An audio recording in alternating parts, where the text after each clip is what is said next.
front of me is OnePlus 15 and today I would like to show you how you can connect it using Bluetooth.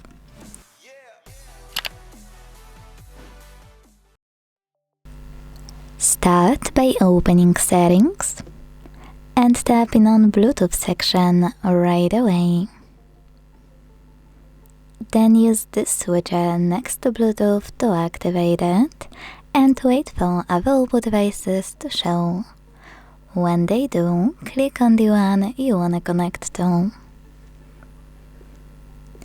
Then click on this icon next to allow access to contacts and call logs to enable or disable it. And when you're ready, hit pair at the bottom right corner.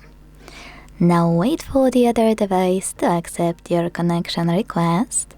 Or quick tip, if you are connecting to another smartphone or a tablet, accept it manually on the other device.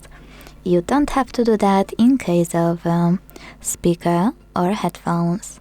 As you can see, I didn't accept, so the pairing was cancelled. But when I click now and accept it right away, my devices were successfully connected. To disconnect them, use this icon next to your paired device and hit Unpair under device name. Thanks so much for watching. If you enjoyed this video, leave a like, comment and subscribe. Bye!